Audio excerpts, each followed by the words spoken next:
Now, if you wanted a luxurious 7-seater from Mercedes, your options were the R-Class and the GL Class. But that was until last year when the R-Class was knocked off the list. And the GL Class, well, it was a bit dated since it came to India a little late in its product cycle. But in 2013, it's different because Mercedes has brought the new GL to India. This is a mammoth of an SUV. We're going to see whether it's better than the previous one or not.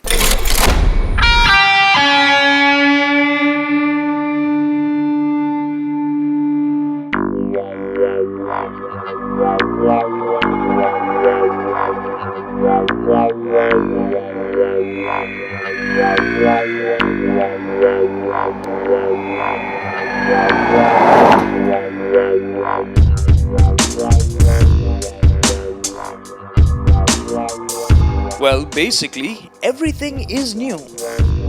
For starters, it just looks better. The chiseled, chunky headlamps and the big twin-slat grille dominate the face. Our test car looked all the more impressive because of the AMG front and rear skirts, the flared wheel arches, the chrome trim for the belt line and lower body parts. All of this is being offered by Mercedes as standard for the first 100 GLs. It also gets gorgeous 21-inch wheels, and nestled inside are these special calipers. I don't know how it's looking on the television screen or on your computer monitor, but here in person, the face of the new GL looks very striking, very imposing. I like it. And apart from the new design, of course, Mercedes has also used a lot of lightweight materials to keep the weight down. Under the skin, there's a modern platform that's derived from the new Mercedes M-Class. The GL is also more aerodynamically efficient. It is also a bit lighter than the outgoing car. You see, the hood, front fenders and some suspension components are made from aluminium. Magnesium is used elsewhere and so is reinforced plastic. All of this helps to save 50 kilograms of weight, which might not sound like much until you consider that the new GL is even bigger than the outgoing GL in every which way. Okay, on the more widely accepted metric scale, the new GL is 32mm longer than before. And that surely does help.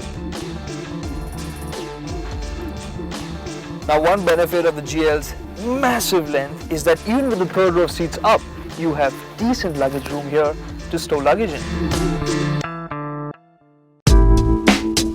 The third row of seats can be folded flat at the press of a button. That opens up enough space to move a house. And if you flip the second row down, you get 2,300 liters of luggage space. The GL is also 14mm wider and 10mm taller than the outgoing car.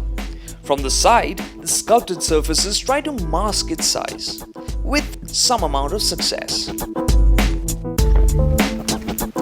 Now, to access the third row, one pull of a handle here, there's another one here, the seat flips forward, and you have a nice wide access to the third row.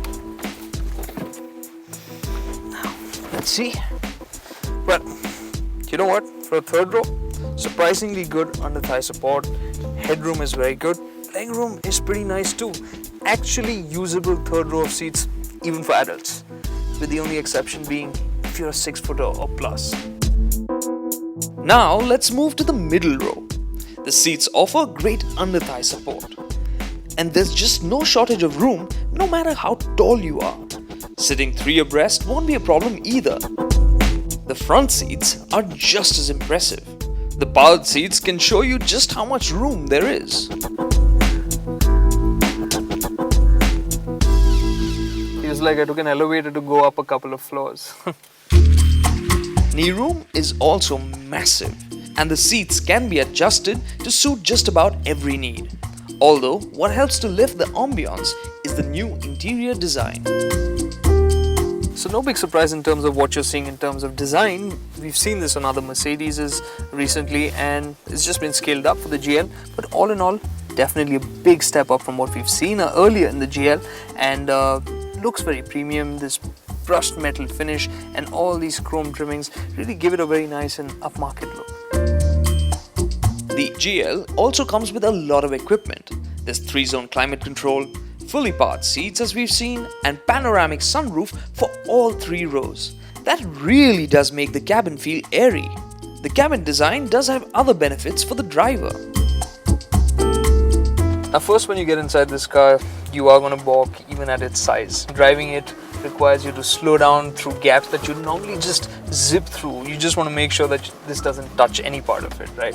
That aside though, when you look in the back, you'll find that the view out back is pretty good. It's a big glass at the back. That aside, Mercedes though does have this 360-degree rear view camera, which makes reversing and all in back streets where there's lots happening around you much easier.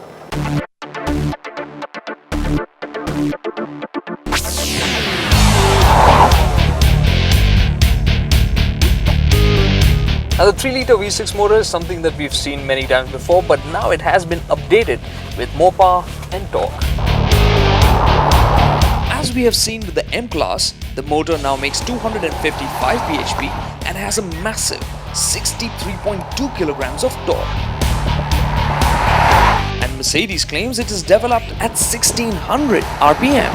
The engine has a pleasant gravelly sound and it is always quite smooth and peppy. It is surprisingly easy to drive in stop-go traffic. The 7G-tronic has been upgraded, which makes it more efficient, but it could do better to match up to the motor. Now the 7G-tronic isn't as quick shifting as some other modern planetary gearboxes, but on the plus side, it is smooth. You've also got paddle shifts, which is more of a convenience thing rather than something you enjoy, because what you do here has a kind of distant connection with what the gearbox ends up doing. It really does cruise on the highway very well. I mean, the motor doesn't feel stressed, the cabin is nice and quiet, it does feel very relaxing. Show the GL an empty road and you'll find that this Rhino can sprint. And how? The GL's 0 to 100 time of 8.9 seconds is hugely impressive, and it has a top speed of 220 km an hour. Which brings us to the next question. So what does it feel like to drive something that's almost as big as a minibus? Well, in the GL's case, you'll be surprised. It's pretty good. The 4x4 system with its 50-50 torque split does a fantastic job of keeping this massive SUV feeling neutral even when you're belting through corners. Although if you push too hard, it will slip into understeer. Adjustable air suspension helps the GL feel quite controlled too. And the sports suspension also helps. It really controls body movement and makes it easier to drive fast around corners. But the thing is, you'd be better off driving the GL a notch or two down, because that's when it really feels relaxed and enjoyable.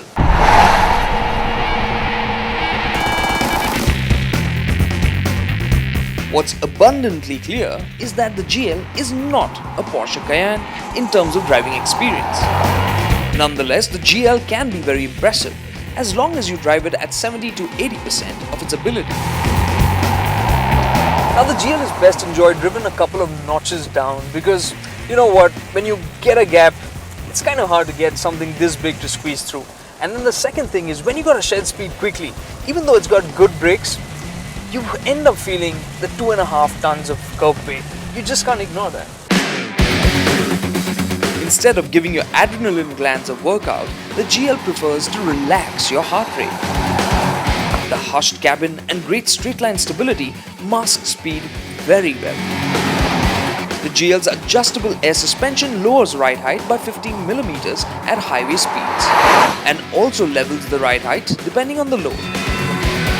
What the passengers will really appreciate is the improved ride comfort. Now the old GL's ride quality was soft, a bit too soft, but here on the new car, it's a lot more control. It's soft still, very comfy, but without being wallowy or too floaty. One thing though is you will feel a couple of bumps thunking through every now and then, but I think that's more to do with the 21-inch wheels that Mercedes is offering as standard on the new GL for the first 100 cars. there's a bit of shudder from the chassis when you nail a rough patch. Then I went to find out a bit more about the GL. Now the second generation GL for India does without proper off-road hardware like low ratios and locking diffs. But Mercedes insists that this is still pretty capable in the slush, which is why we've come to their off-road track here at the plant to see what the new GL can do.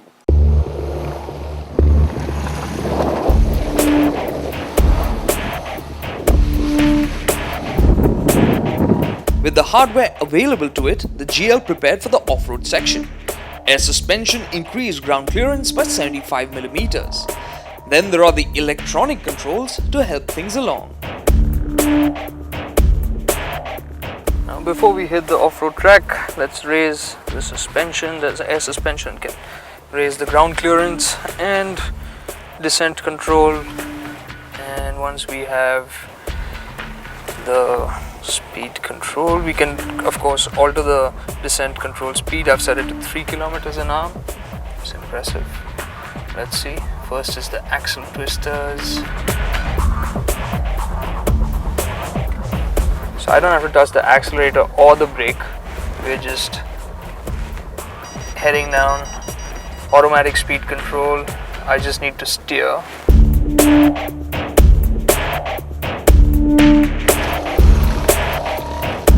Now this brown mud when it's wet is incredibly slippery. Again, no brakes, no accelerator, you just need to steer. The downhill control is managing the rest for me. Now this is a nice steep climb and I have to turn immediately to the left once I get up. So it's impressive. This thing is big. It does much better than I expected, honestly. In the thick wet slush, the going wasn't easy, but the GL pulled through over and over again. It was all the more remarkable because it was on standard road tires. Now there were a couple of instances there in the slush where I thought, uh-oh, I've done it, I've beached the GL. It's big, it's heavy, it doesn't have the low range and it was really slushy out there. But you know what? It pulled out. It really did surprise me. It did well there. And the GL overall is a very strong package. Things that I really like about it, well, the cabin's spacious. For 7, easily, comfortable, feels luxurious, and that motor is a big strong point. Very flexible, easy to drive in the city, at the same time effortless out on the highway. And the GL, while it is quite accomplished, there are some things that it could do better. The ride quality could be more plush, over bumps, and the driving experience could be more involving, especially considering the competition on hand. And well, its size, obvious factor, is going to make it a bit unwieldy in the city. But that aside, the GL overall is really a strong and competent package. And what makes it all the more attractive now is that the second generation GL is actually cheaper than the outgoing GL.